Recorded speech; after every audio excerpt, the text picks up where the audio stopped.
지난번에 16품 했고요. 오늘 제17품 궁극의 경지에 내가 없다. 구경무화분 들어가도록 하겠습니다. 우선 먼저 경 내용부터 좀 길기는 한데 한번 쭉 읽고 넘어가겠습니다. 그때 수보리가 부처께 아뢰었다. 세존이시여, 선남자 선여인이 안욕따라 삼막삼보리의 마음을 일으켰다면 어떻게 머물러야 하며 어떻게 그 마음을 항복시켜야 합니까? 부처께서 수보리에게 말씀하셨다. 선남자 선여인이 안욕따라 삼막삼보리의 마음을 일으켰다면 마땅히 이런 마음이 생길 것이다. 내가 마땅히 일체 중생을 제도하리라. 일체 중생을 제도하면 그만일 뿐 실제로 어떤 중생도 제도한 자가 없으리라. 왜 그러냐 하면 수보리여, 만약 보살에게 아상, 인상, 중생상, 수자상이 있다면 보살이 아니기 때문이다. 왜 그런가 하면 수보리여, 실로 안욕따라 삼막삼보리의 마음을 일으킬 어떤 법도 없기 때문이다. 수보리여, 그대 생각은 어떤가? 열애가 연등불 계시던 곳에서 어떤 법이 있어 안욕따라 삼막삼보리를 얻었겠는가? 아닙니다, 세존이시여. 제가 부처님 말씀을 이해한 바로는 부처께서 연등불 계시던 곳에서 아무 법도 없이 안욕따라 삼막삼보리를 얻으셨습니다. 부처께서 말씀하셨다. 그렇다, 바로 그렇다, 수보리여. 실로 아무 법도 없이 열애는 안욕따라 삼막삼보리를 얻었다. 수보리여, 만약 어떤 법이 있어 열애가 안욕따라 삼막삼보리를 얻었다면 연등불께서 나에게 그대는 내세에 마땅히 부처가 되어 석가모니라 불릴 것이다 라고 수기를 내리시지 않았을 것이다. 실로 어떤 법도 없이 안욕따라 삼막삼보리를 얻었기 때문에 연등불께서 나에게 수기를 내리시면서 그대는 내세에 마땅히 부처가 되어 석가모니라 불릴 것이다 라고 말씀하신 것이다. 왜냐하면 열애란 곧 모든 법과 같기 때문이다. 만약 어떤 사람이 열애가 안욕따라 삼막삼보리를 얻었다 말하더라도 수보리여, 실로 어떤 법도 없이 부처는 안욕따라 삼막삼보리를 얻었다. 수보리여, 열애가 얻은 안욕따라 삼막삼보리는 아무것도 얻은 것이 없지만 공한 것은 아니다. 이런 까닭의 열애는 일체의 법이 모두 불법이라 말하는 것이다. 수보리여, 일체의 법은 일체의 법이 아니다. 그러므로 이름이 일체의 법이다. 수보리여, 비유컨대 사람의 몸이 큰 것과 같다. 수보리가 말했다. 세존이시여, 열애께서 몸이 크다고 하면 큰 몸이 아니며 그것의 이름이 큰 몸입니다. 수보리여, 보살 또한 이와 같다. 만약 내가 마땅히 무수한 중생을 제도하리라 하고 말한다면 보살이라 할 수 없다. 왜냐하면 수보리여, 실로 아무것도 없는 것을 일러 보살이라 하기 때문이다. 이런 까닭에 부처는 일체의 법에 아, 인, 중생, 수자가 없다고 말한다. 수보리여, 만약 보살이 내가 마땅히 장엄한 불토를 가진다고 말한다면 이를 보살이라 부르지 않는다. 왜냐하면 열애가 말하는 장엄한 불토는 장엄한 것이 아니라 이름이 장엄이다. 수보리여, 만약 보살이 무아법에 통달했다면 열애가 말한 이름은 진정으로 보살일 것이다. 이제 금강경 제17품에 이르렀습니다. 양의 소명태자는 금강경을 연구하고서 이것을 32품으로 나누었는데 이제 16품까지 설명했으니 꼭 반인 셈입니다. 반이란 곧 반건이요, 반건은 8양이니 2 곱하기 8은 16, 곧 16씩 반반이 됩니다. 16품까지 모두 설명하고 나면 나머지 16품이 남으니 다시 새 출발을 합니다. 이 분류에는 그 나름의 이치가 내재되어 있으니 주의하지 않을 수 없습니다. 이것은 요즘 우리가 책을 쓰면서 신나게 써나가다가 어느 정도에서 번호를 매겨 임의로 표시하는 그런 방식과는 다릅니다. 여기서의 방법은 역경의 수리철학과도 같은 것으로 그것과 밀접한 관계가 있습니다.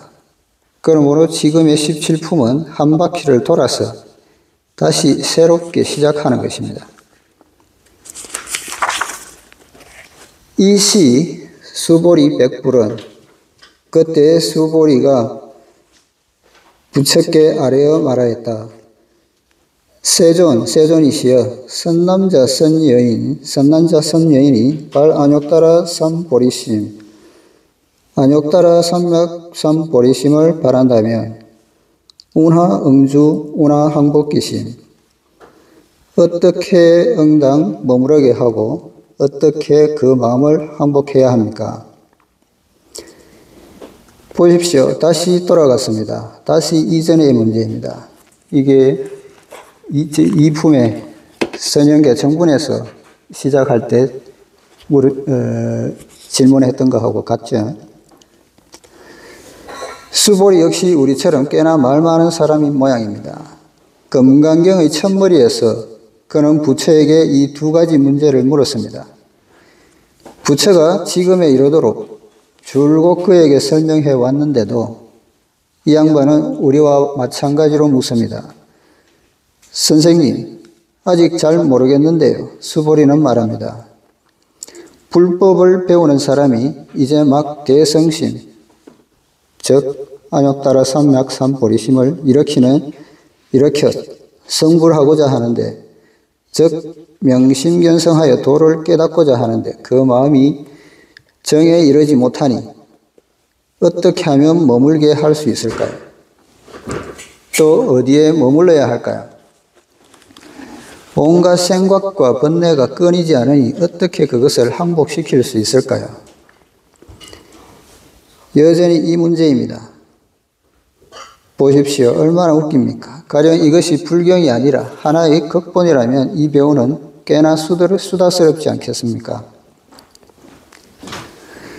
불고수보리, 부처께서 수보리에게 말씀하셨다. 선남자 선여인이 발 안욕따라 삼맥삼보리심자, 안욕따라 삼맥삼보리심을 내었다면 당생 여시심, 마땅히 이와 같은 마음을 낼 것이다. 멸도 일체중생, 내가 응당 일체중생을 멸도하리라. 멸도 일체중생이 일체중생을 멸도하고 나면 이 무유 일중생 실멸도자, 실로 멸도된 중생이 하나도 없을 것이다. 하이고 왜 그런가 수보리여, 약 보살 유아상 인상 중생상 수자상 즉 비보살, 만약 보살이 아상 인상 중생상 수자상이 있다면 곧 보살이 아니기 때문이다. 늘 하는 이야기지만 여기서는 색다른 점이 있습니다. 이 이야기 속에는 뼈가 들어 있습니다. 금강경의 첫머리에서 부처는 수보리에게 이 문제에 대한 대답으로서 선호념 응여시주를 제시한 바 있습니다. 이품 선행계 정분에서 이와 같은 질문을 했을 때 응여시주하고 여시항복기심이라고 답을 하셨죠. 이와 같이 그 마음을 항복시킨다라는 대답을 했는데, 여기서는 이제 발심에 대해서 이야기를 합니다. 여기서의 대답은 다릅니다. 부처는 수보리에게 말합니다. 이제 막 불법을 배우려는 사람, 대철대오해서 안욕따라 삼맥삼보리의 마음을 발하려는 사람은 마땅히 이런 마음이 생긴다. 당생 여시심이라는 것입니다. 여시심, 즉 이와 같은 마음이란 어떤 마음일까요? 바로 불교에서 말하는 발원입니다. 원을 세우는 거죠. 뜻을 세우는 것입니다. 발원은 곧 입지입니다. 뜻을 세우는 것입니다. 입지는 무엇을 하겠다는 뜻일까요? 무엇을 하겠다는 것일까요?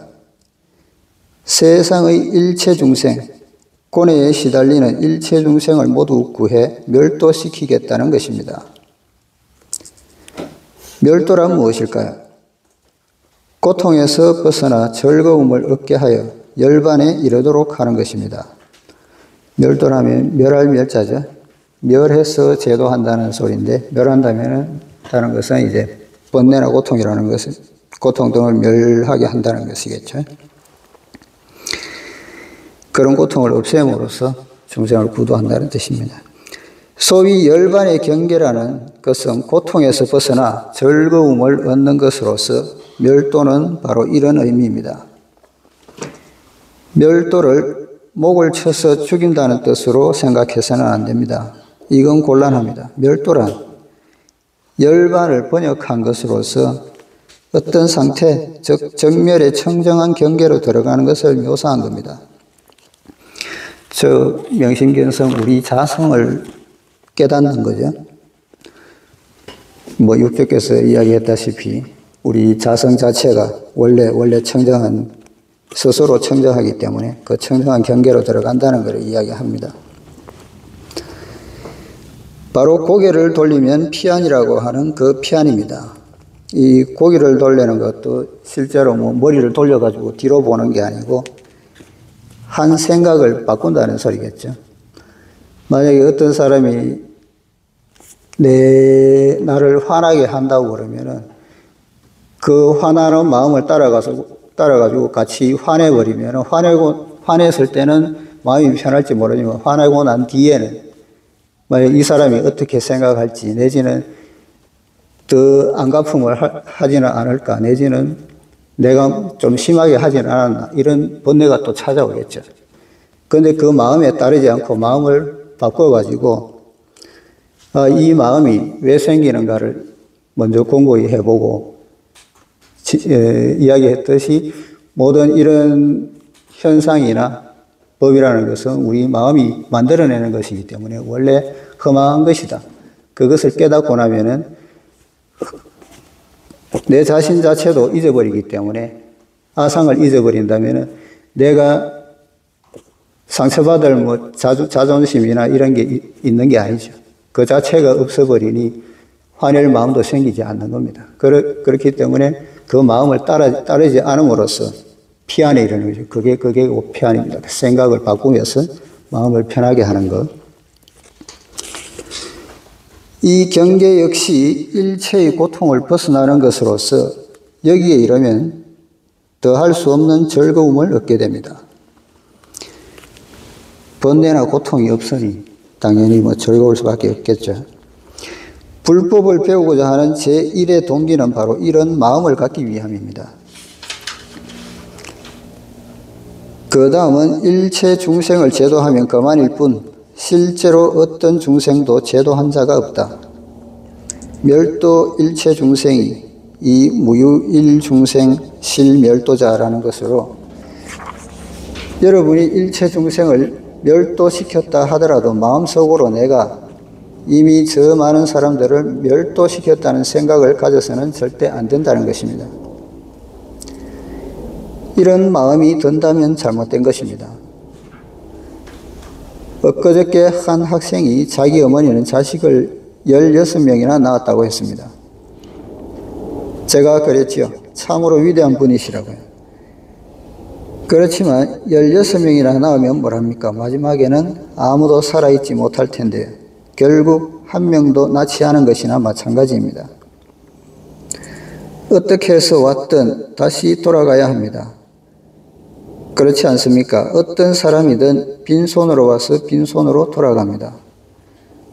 올 때는 몹시 언짢아 태어나자마자 한바탕 울어대지만 갈 때는 스스로 울 수도 없어 다른 사람이 대신 울어줍니다.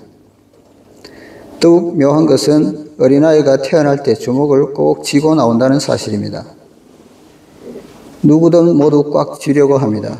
평생을 쥐려고 하지만 죽음이 코앞에 닥치면 별 수가 없지요. 손을 놓아버릴 수밖에 없습니다. 어린애들, 갓난애들 보면은 손가락 갖다 대면 손가락부터 잡죠. 손에 잡히는 건 뭐든 잡으려고 하죠. 근데 죽음에 임박해서는 그 손을 질 수도 없고 그대로 놔버린다는 이야기입니다. 이런 고난이 다 닥친다는 거죠. 사람이 사바세계에 날 때부터 시작해가지고 팔고에 시달린다고 하는데요. 근데 그 사람으로 태어날 수 있는 확률이 불교에서는 비유를 들어가지고 수미산 정상에서 실을 내려 떨어가지고 수미산 아래에 있는 바늘구멍에 실을 끼는 그런 확률이라는 거죠. 그렇게 어렵게 태어났는데도 이런 집착 때문에 고통을 받고 있다는 겁니다. 놓을 수 없는 집착이죠. 평생을 그렇게 지려고 하지만 죽음이 코앞에 닥치면 별 수가 없지요. 손을 놓아버릴 수밖에요. 보통 사람의 인생은 이런 경계입니다. 평생 동안 사업을 하고 자녀를 무더기로 낳아도 최후에는 실로 멸도할 만한 것이라고는 하나도 없습니다. 마찬가지로 가지고 갈 수 있는 것 또한 하나도 없습니다. 부처는 말합니다. 인생의 이치를 잘 이해한다면 불법을 배우려는 사람은 일체 중생을 제도하겠다는 발심을 해야 합니다. 이 세상 일체 중생을 구해야 합니다. 그렇지만 마음속에는 아무것도 남는 것이 없어야 합니다. 당연히 해야 할 일을 했을 뿐입니다. 이것이 바로 보살도요, 보살의 발심입니다. 만약 오늘 다른 사람을 도와주고서 그것을 마음에 새겨 그 사람에게 감사를 바란다면 그걸로 끝장입니다. 이미 벌써 상이 생겨버린 거겠죠.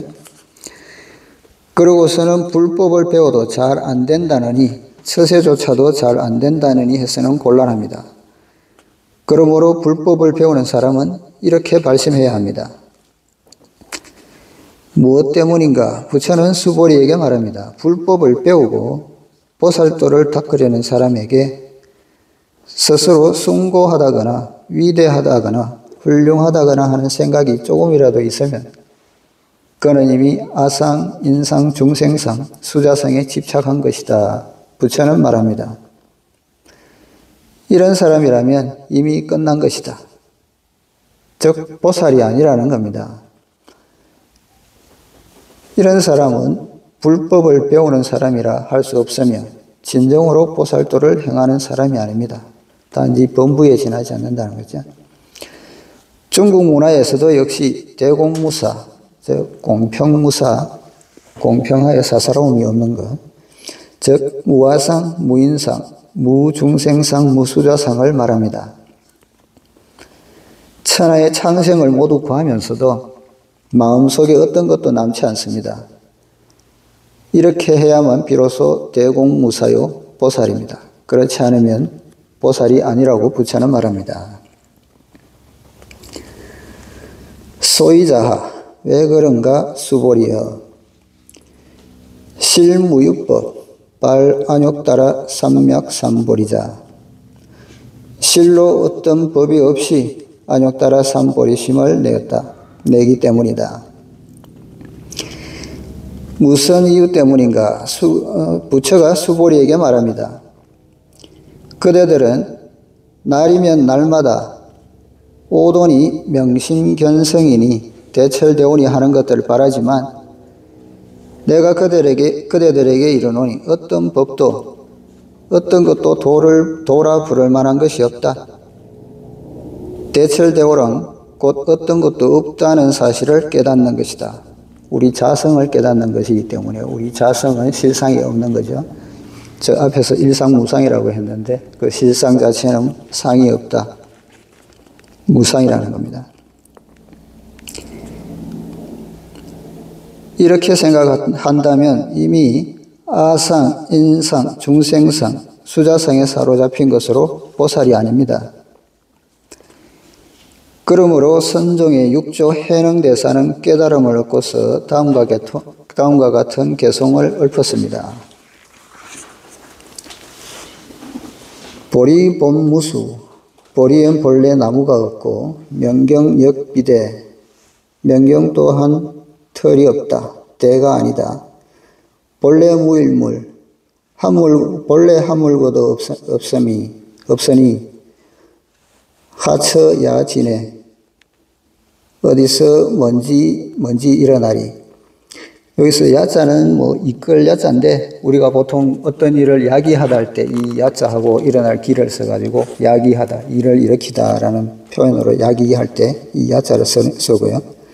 진해는 모두 다 먼지, 티끌을 이야기를 합니다. 하처야 진해. 어디서 먼지인들 일겠는가.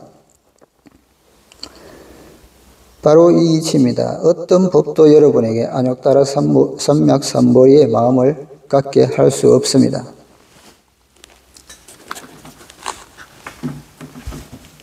수보리 의우나. 수보리여, 그대 생각은 어떤가? 열애의 연등불소. 열애께서 연등불의 처소에 계실 때, 처소에서 유법 덕 안욕따라 삼보리부. 어떤 법이 있어 안욕따라 삼맥삼보리를 얻었겠는가? 불야세존, 아닙니다. 세존이시여. 부처가 수보리에게 묻습니다. 내가 이전에 연등불 밑에서 깨달음을 얻었을 때 그대는 한번 생각해 보게나. 그때 내가 진정 어떤 것을 얻었다고 생각하는가? 진정 안욕따라 삼맥삼보리에는 크고 작음이 있겠는가? 이 안욕따라 삼맥삼보리란 도대체 어떤 것이겠는가? 부처는 말합니다. 한번 생각해 보게. 내가 진정 어떤 것을 얻었겠는가? 수보리가 말합니다. 아닙니다. 세존이시여. 수보리는 아주 간절하게 대답합니다. 제가 알기로 깨달음을 얻으시던 그때 부처께서는 아무것도 얻으신 바가 없습니다. 이것이 바로 진정한 깨달음입니다. 깨달음을 얻었을 때 아무런 상도 내지 않았다는 거죠. 여아해 불소설이. 제가 부처님이 말씀하신 뜻을 이해하며, 여기서 여자는 따르다라는 뜻도 있고요. 뭐로 짐작한다, 내지는 뭐인 것 같다, 정확하지는 않다, 단지 그렇게 추측할 뿐이다라는 뜻이 있습니다. 제가 부처님 말씀하신 뜻을 헤아려 볼 때, 이해하며, 내가 이해한 바로 짐작했을 때, 불어 연등불소 무유법 덕 안욕따라 삼맥삼보리. 부처께서 연등불 처소에서 어떤 법 없이 안욕따라 삼보리를 얻으셨습니다. 수보리가 말합니다. 만약 제가 이해한 것이 틀리지 않다면, 제가 그렇게 오랫동안 부처를 모시면서 부처께서 설하신 불법을 잘 이해한 바에 의하면 연등불과 함께 하시던 그때 부처께서는 안욕따라 삼맥삼보리니 대철대오니 하는 것들을 결코 얻으신 적이 없습니다. 수보리의 대답은 아주 분명합니다. 그렇지만 수보리는 자기가 아직 도를 정득하지 못했기에 자신의 견해는 이러한데 과연 그러한지를 되묻습니다. 불은 여시 부처께서 말씀하셨다. 그와 같다. 그렇다. 부처가 대답합니다. 바로 그렇다. 그렇다는 것이 도대체 어떤 것일까요? 여러분이 진정 선종을 배우고자 한다면 여시가 바로 화두입니다. 여러분이 이것을 들고 수행해서 통하기만 하면 됩니다. 날마다 여시만 붙들고 있으면 됩니다. 그렇지만 유여시를 붙들고 있어서는 안 됩니다. 유여시는 명나라 마렵의 이름난 기생으로 성이 유시인데 이름은 금강경의 여시에서 따온 것입니다. 여시란 부처가 말한 것입니다.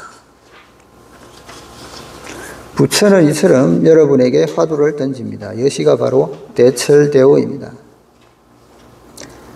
수보리 실무유법 열애덕 안욕따라 삼맥삼보리. 수보리여, 실로 어떤 법도 없이 열애는 안욕따라 삼맥삼보리를 얻었다. 분명하게 말씀드리자면 진정한 불법은 결코 어떤 고정된 것이 아닙니다. 만약 여러분이 어떤 고정된 것을 얻었다면 그건 바로 잘못된 것입니다. 어떤 고정된 것이 있다고 생각하는 것 그 자체가 상이 좋고 상이 있다고 생각하는 겁니다. 상이라는 것은 마음이 만들어내는 환영에 지나지 않는다고 했었죠. 그리고 고정된 것도 아니고 실제로 아무것도 없습니다. 신체 또한 없으며 감각조차도 없습니다. 오온이 모두 공이니 빛도 없고 색깔도 없으며 일체가 모두 얻을 수 없는 것입니다.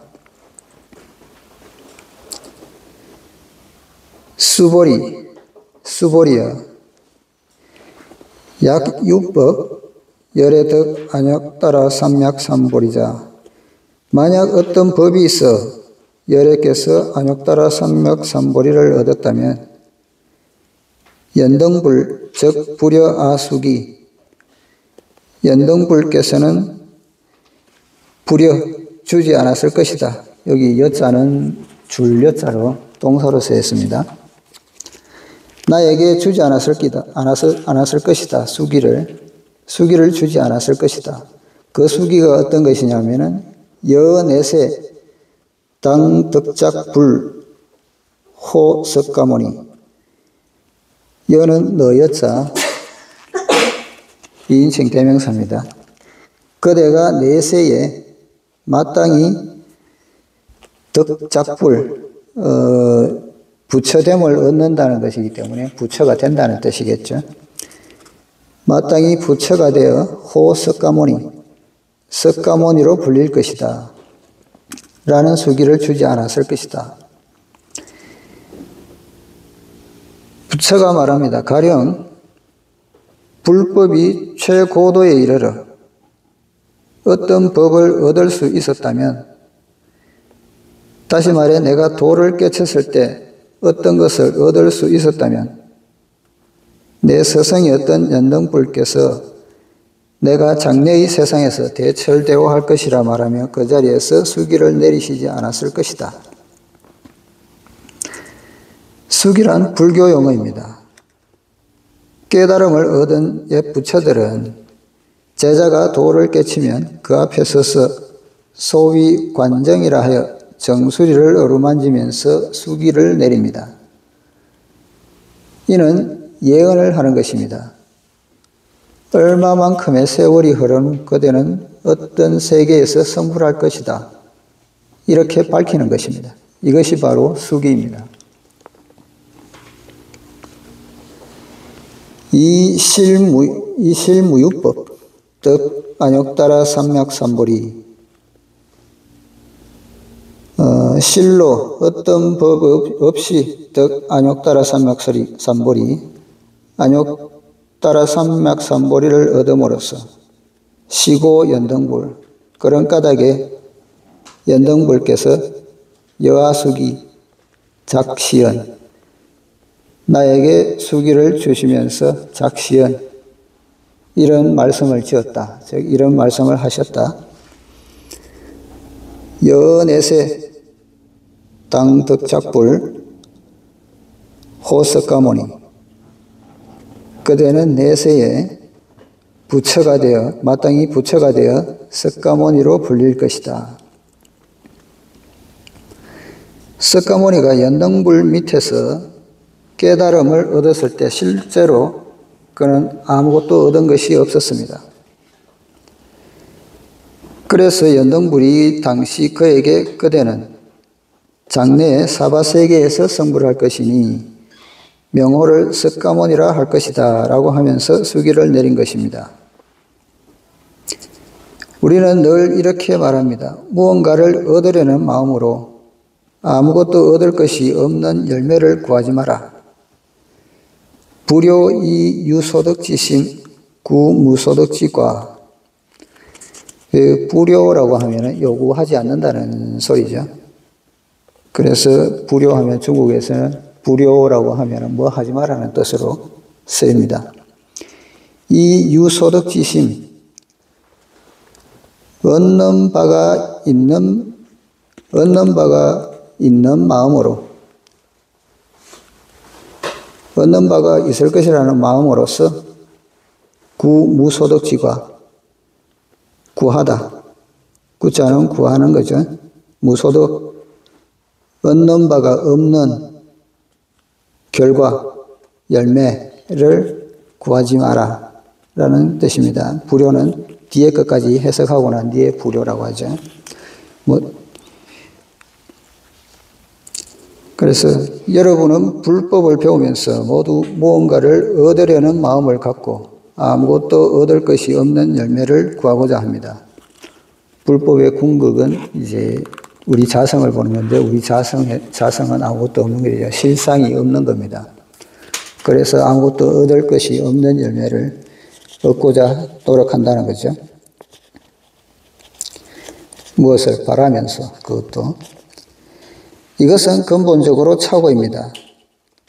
부처는 말합니다. 당신아는 아무것도 얻을 것이 없는 경계를 얻었기에 아무것도 얻은 것이 없고, 그래서 연등불께서 나에게 수기를 내리신 것이다. 좋습니다. 이제 문제가 드러났습니다. 하이고 열애자, 즉 제법여의. 왜냐하면 열애라는 것은 즉 제법여의, 제법이 여기서 여의라고 하면은 여자는 진여, 여여부동이라는 자성을 이야기하는 거고요. 그 이치에 따른다는 소리입니다. 그래서 제법은 자성의 이치에 따른다, 본성의 이치에 따른다 라고 해석하는 것이 좀 더 합당하지 않은가 생각이 되고요. 여기서는 모든 법과 같기 때문이라고 했는데, 모든 법이 자성에서 나오는 것이기 때문에 자성의 그 기능 중에 하나가 우리 육조께서 이야기했지만 자성에 이제 능생만법, 만법을 만들어낼 수 있다고 했죠. 이 우리 삼라만상, 이 현상 모든 것이 우리 자성에서 비롯된다는 이야기입니다. 그래서 그것을 본다면은 열애를 본다는 거죠. 약견 재상 비상 적견 열애라고 했으니까 재상이 이 상이 다 재상이 모두 제법이죠. 그것이 법이 아닌 것을 본다면은 열애를 본다는 겁니다. 이것이 핵심입니다. 불법을 배우는 사람이라면 반드시 새겨들어야 합니다. 우리 불법을 배우는 사람들은 모두 불상 앞에서 절을 합니다. 매일 절을 하면서 열애께서 우리를 돌봐주기를 바랍니다. 그런데 부처를 열애라고도 하는데 왜 한문으로 열애라고 번역했을까요? 이 번역은 참으로 묘합니다. 열애란 올 것 같다는 말입니다. 그렇지 않습니까? 열은 무엇과 같다는 뜻이니 열애는 올 것 같다는 의미입니다. 그러나 근본적으로 오지 않았습니다. 그렇다고 오지 않았다고 말할 수 있을까요? 우리가 텔레비전을 볼 때 나오는 스타는 우리 앞에 온 것일까요? 아닐까요? 실제로 그는 오지 않았습니다. 그는 열애입니다. 마치 와 있는 것 같습니다. 여러분이 전화를 걸 때 상대는 여러분의 귓전에 와 있는 것일까요? 그는 오지 않았습니다. 그는 열애입니다. 마치 와 있는 것 같습니다. 그렇다면 열애는 어디에 있을까요? 부처는 어디에 있을까요? 부처는 바로 여기에 있습니다. 부처를 다른 데서 찾을 필요 없습니다. 바로 우리의 마음 속에, 우리의 몸과 마음 안팎에 수시로 부처가 있습니다. 스스로 찾아낼 수만 있다면 곧 부처를 볼 수 있습니다. 열애 또한 볼 수 있습니다. 우리 자성은 본자구족이라서 본래 스스로 구족되어 있기 때문에 한시도 우리를 떠난 적이 없습니다. 그래서 그것을 깨닫는다면 우리 자성을 제대로 볼 수 있겠죠. 이것을 어떻게 해석해야 할까요? 열애란 곧 모든 법과 같다. 이 구절이 가장 중요합니다. 불법을 배우는 사람은 반드시 마음에 새겨두어야 합니다. 불법을 배우는 사람은 누구든 종교성을 띠게 됩니다. 부처가 어디에 있습니까? 부처는 불당에 있습니다. 부처가 어디에 있습니까? 부처는 절에 있습니다. 어떤 사람은 부처가 서쪽 하늘에 있다고 합니다. 이건 엉터리입니다. 부처가 어디에 있습니까? 부처는 바로 여러분이 있는 그곳에 있습니다. 즉 우리 마음속에 있는 거죠. 세상의 일체법이 모두 불법으로서 어떤 법도 불법 아닌 것이 없습니다. 세상의 어떤 법도 중용에서 말하듯 부부의 어리석음으로도 그것을 알 수 있는 그런 것입니다. 부부지우 가히 여지연. 여기서 부부라는 것은 일반 남녀를 의미를 하고요. 중용에 나오는 말인데, 여기 우는 이제 일반적인 사람들의 지혜, 성인지도나 군자지도에 비견되는, 그래서 우라는 어리석을 우자를 썼는데요. 진짜로 지능이 약해가지고 어리석은 그런 게 아니고, 비견했을 때 일반 사람들도 가히 여지연, 가히 알 수 있을 정도로 그렇게 도처에 있다는 것이에요. 무소부재, 없는 곳이 없다는 것입니다.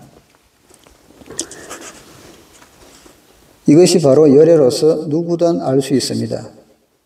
어느 때 어느 곳이든 어떤 티끌 속이든 깨끗한 곳이든 더러운 곳이든 부처는 도처의 모습을 드러내고 있습니다. 그래서 환경에 이런 구절이 있다고 하는데,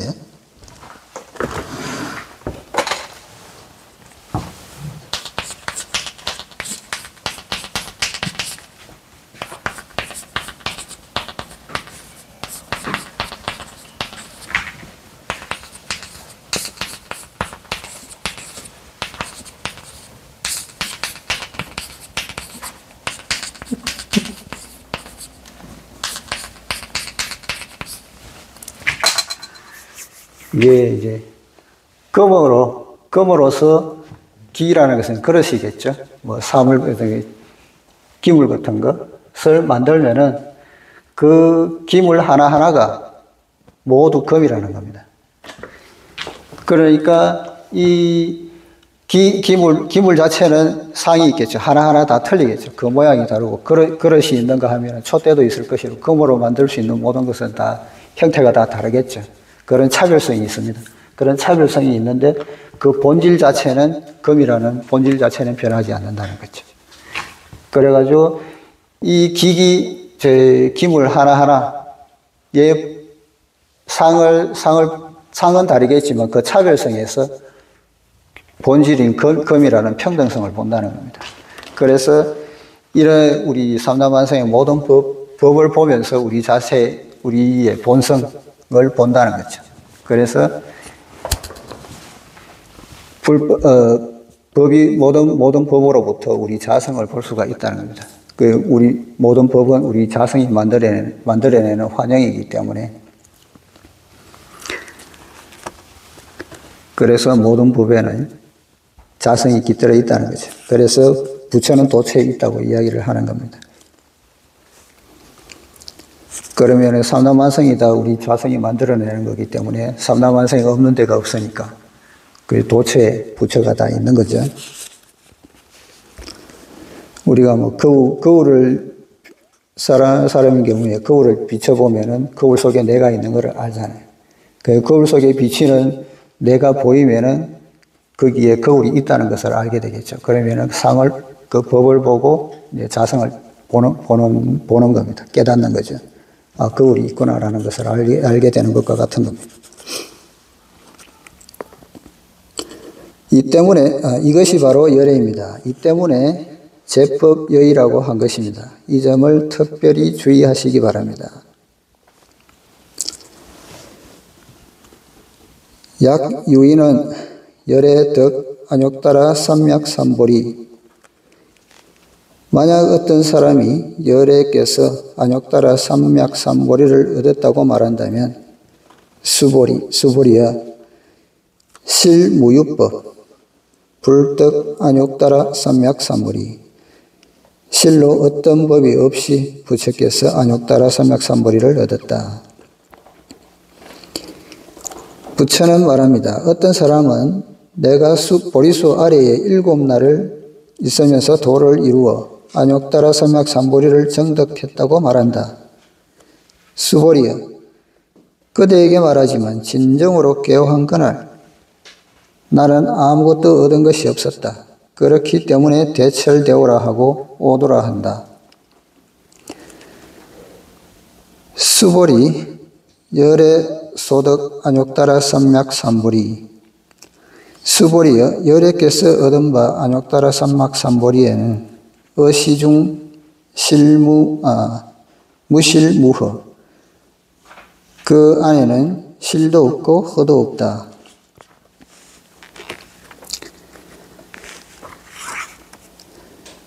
아무것도 얻을 것이 없다면 무엇하러 불법을 배웁니까? 우리 자신 또한 본래 아무것도 얻은 것이 없지 않습니까? 사람들은 모두 불법을 배우는 것이 공을 배우는 것이라 말하니 여러분도 그렇게 머리를 써가며 생각할 필요가 없습니다. 만약 머리를 써가며 생각해야 한다면 공을 배울 필요가 뭐 있겠습니까? 자기 자신이 본래 공입니다. 굳이 쫓아다니며 공을 찾을 필요가 있겠습니까? 그렇지 않습니까? 만약 불법이 유를 배우는 것이라 한다면 쫓아다니며 이것저것 배우는 것도 그 나름의 의미가 있겠지만 공을 배우기 위해 그렇게 먼 길을 쫓아다니고 산 위로 올라가며 절까지 가서 찾으니 그 절 역시 공은 아닐 겁니다. 공을 배우면서 그렇게 찾아다닐 필요가 뭐 있겠습니까? 본래가 바로 공입니다. 우리 자성 자체가 공이라는 거죠. 그렇지만 부처는 말합니다. 공을 배우는 것도 유를 배우는 것도 아니라고요. 무실무허, 무실은 공이요, 무허는 곧 유입니다. 바로 다른 경전에서 말하는 비공비유, 적공적유입니다. 금강경에서는 이런 표현을 쓰지 않았을 뿐입니다. 예, 무실무허라 하면은 우리 자성 자체에는 실상이 없기 때문에 그 자체는 무실이죠. 자체는 무실인데 우리 자성은 능생만법, 만법을 만들어냅니다. 그리고 그 만법이 허망하기나 하더라도 존재를 하죠. 그래서 무허가 되는 겁니다. 그래서 무실무허라는 말이 되는 거죠. 지금 우리 앞에 보이는 앞에 보이는 산이나 이런 것도 우리가 만들어낸 상이기는 하지만 저게 만약에 내가 저 앞에 산이 없다고 이야기한다면 보는 사람은 미쳤나 하겠죠. 그래서 묘유가 되는 겁니다.